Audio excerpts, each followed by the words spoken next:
the basic methods are not that much different from activities of any public relation officer from any big company. Say Coca-Cola, I bet they have their own department of public relations and press relations.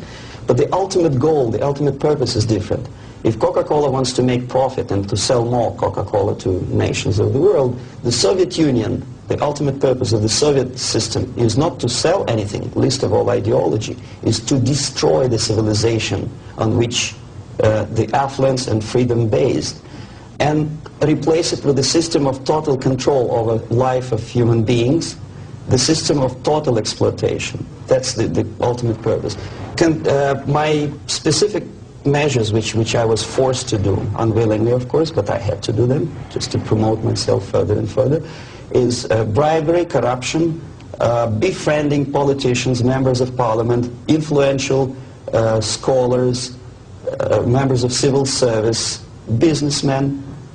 In other words, anyone who has anything to do with shaping of public opinion in the interests of the Soviet foreign policy.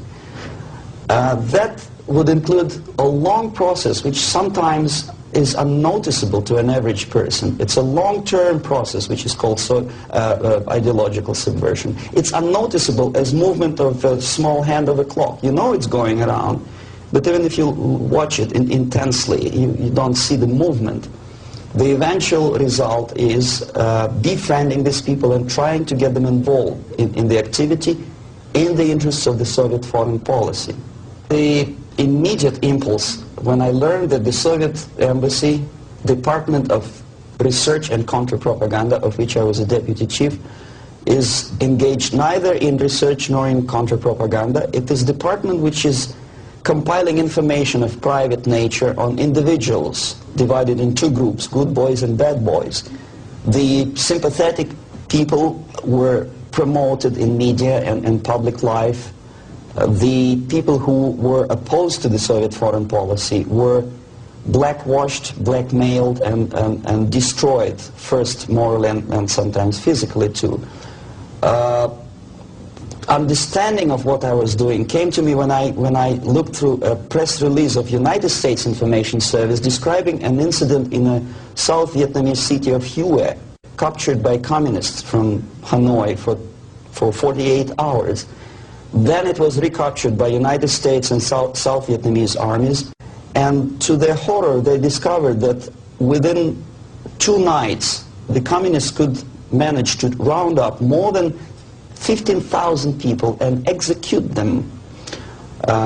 Most of these people were either sympathetic to United States or to the Western culture, or directly involved in activities supporting United States President in South Vietnam, agents of CIA naturally, even barbers because they know too much. They were executed, and United States intelligence couldn't figure out how could they possibly do it in such a short period of time. Later on they discovered, they found out from several defectors that long before communists occupied that city, there was an extensive omnipresent network of informers who knew exactly the addresses, the names, the whereabouts of each individual who was later executed. When I turned to my own files, I discovered that basically that information exists in my department. So it doesn't take much intelligence to understand what I was doing in India. I was compiling information. Comes revolution, these people would be executed. Indirectly, I was involved in a criminal activity, in mass murder. I decided to defect and explain it to Americans, and the response I already described. I was called a paranoid. But I decided to defect and try nevertheless. There's another long story. It's virtually impossible to defect in India simply because Indian government, under pressure from the Soviet government, if you can call them government. I don't call them government, I call them junta. They adopted a law as early as in 61 or 62, after Stalin's daughter defection especially. That law states that no embassy, no foreign legation on the territory of Indian Republic has the right to extend political asylum to any defector from any country, which is very it's a masterpiece of hypocrisy. No other defector but a Soviet one needs a political asylum. If you are a Canadian or American, if you want to be nasty to your own government, the maximum you can do is just to pick up a phone and make a dirty phone call to your ambassador. Buy yourself a ticket and get lost.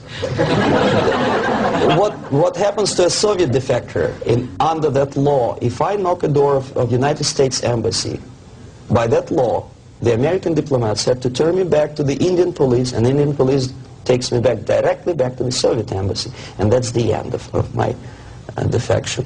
So knowing that perfectly well and having contacts both with Indian police and American media corps, I understood that the only way for me was to disappear for a while, and the best way I discovered was to mix with a group of hippies. Mind you, that was the time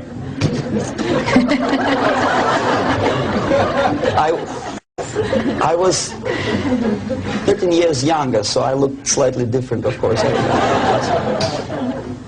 I studied so-called counterculture in India. Sometimes